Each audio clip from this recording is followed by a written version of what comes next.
The Scharnhorst 43 is more or less a copy of the Tier VI Premium German battleship Scharnhorst, except it's got some pretty significant improvements over that Tier VI Premium, and it's at Tier 7. I think the worst thing you could say about it is the method for obtaining it is somewhat unfortunate, especially if you compare this thing to how you could get it on WoW's PC. And I would know because I've had the Scharnhorst 43 on WoW's PC since its release. In Legends, though, it appears that the only way to acquire this ship is by buying the Halloween 2024 crates. They can drop commander guises, ship skins, and this ship. So the only way you're going to really get it, I guess, is by gambling. That's a little bit unfortunate because on PC, this was a free ship that you could get by progressing halfway through a dockyard a while back or something like that. I think. Yes, it was. You were able to obtain it for free. In Legends, you're going to have to take a chance on these crates if you want to get the ship. However, Scharnhorst 43 is probably not going to be everybody's cup of tea. If you're looking for a battleship that can deliver those big knockout blows with its main battery guns anywhere on the map, this is not going to be the ship for you. This is a close-range brawler, and it excels in that role, just like its Tier 6 counterpart. I think since the Scharnhorst is such an old ship and everybody probably knows all about it, I'll just explain the differences between the two as we go along and move into position. You can see we're heading toward the Charlie Cap, and the action is going to get pretty hot and heavy when we get there. It's sort of a perfect example of the Scharnhorst in its element. The bad thing about it is that this kind of scenario is not going to be possible to you every single match. Take a look at this shot against the Borodino, by the way. This is going to illustrate what I mean about the guns not being so great at long range. 2 hits, 5,267 damage, not very impressive with the AP. I think at longer ranges you may want to fire the HE instead. But at closer ranges, you'll see that there is quite the difference. Jaeger appears on the starboard side. Very dangerous thing. He does have a lot of torpedoes and a torpedo reload booster. But he's caught in range where we can see him, and our secondaries are going to work. That's one of the things that's different on the Scharnhorst 43. Here we can build for secondaries. The regular Scharnhorst, I don't know exactly what the base secondary range is, but it's not very long. Scharnhorst 43, base range is 7 km, which is an improvement over how it is on PC, actually. You can technically build for an 11.1 kilometer secondary range if you use Hipper and Haruna as inspirations. Of course, I am using Hipper and Kondo, so my secondary range is 10.6, which is still good. On PC, you can only get this thing to something like 9.2. Also, these secondaries are different from the regular Scharnhorst. It does have the same amount of 105s and 152s, but the 105s reload in 2.5 seconds, the 152s in 5.2, compared to 3.3 and 6.5 respectively on the original. A little bit more DPM here, and the larger 150 secondaries, 150 millimeters that is, boast a 12% fire chance, so they're fairly good at lighting fires. Of course, this thing also has torpedoes, which we're going to make use of here as the Roma pushes into us. These torpedoes are the same as what you find on the Tier 6 Scharnhorst. However, they reload in 45 seconds. So if you get a hit like that, it's not too long before the torpedoes on that same side are reloaded, provided the enemy's secondaries don't permanently break them as the Romas did there. That's okay though, we've got torpedoes on the other side, so we'll launch them at the Roma. Of course, the Scharnhorst armor scheme is very good. We don't really have to worry about taking citadels from the Roma.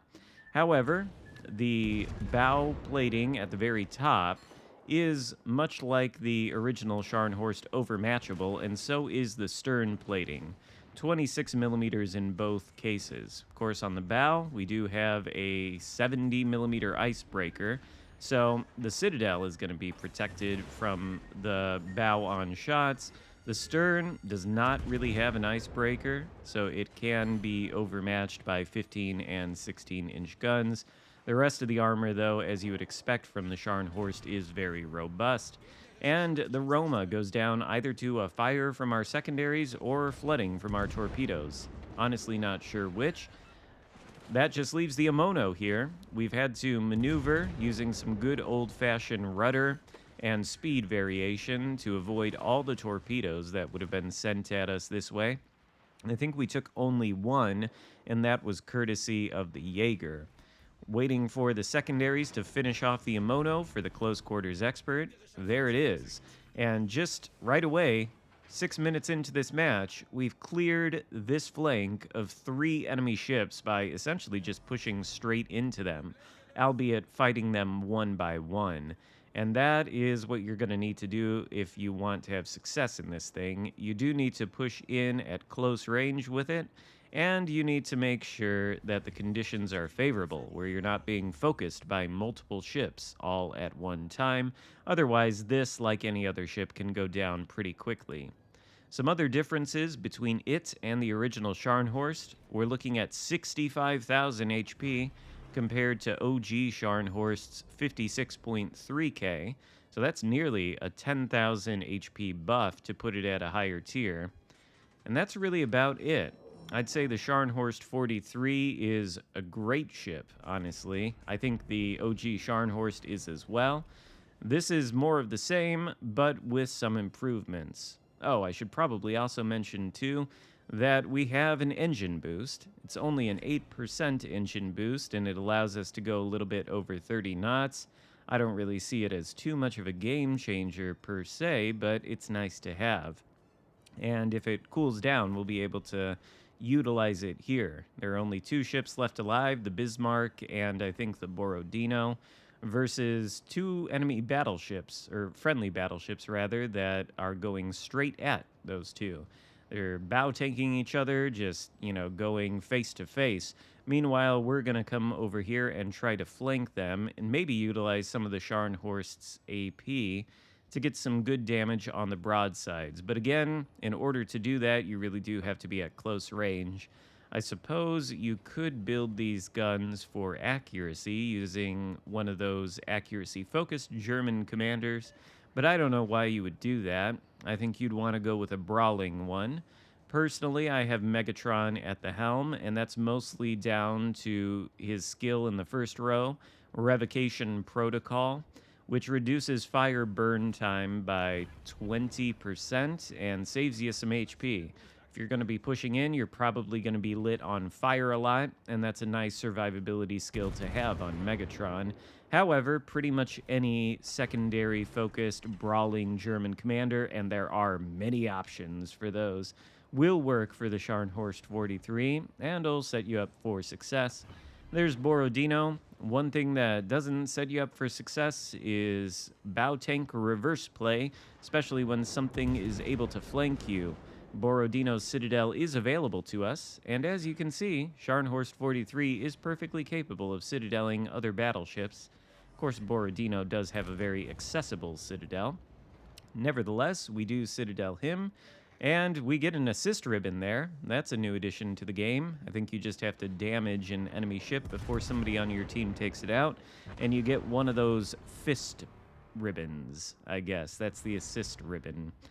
Nice little addition. I don't know how much it really changes things around here, but there's the Scharnhorst 43.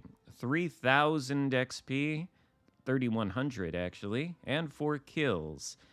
I'd say this is a pretty good ship. If you're lucky enough to get it out of a crate, then rejoice, because it's a lot of fun. However, you probably shouldn't just buy crates hoping to obtain it. It doesn't have a superbly high drop chance. Maybe someday it'll be released in a more easily accessible way. But for now, that's how you get it, and if you do manage to get it, I think you'll have fun with it. Hope you enjoyed the video. If so, give it a thumbs up, consider subscribing if you haven't already, and I'll see you next time. Goodbye.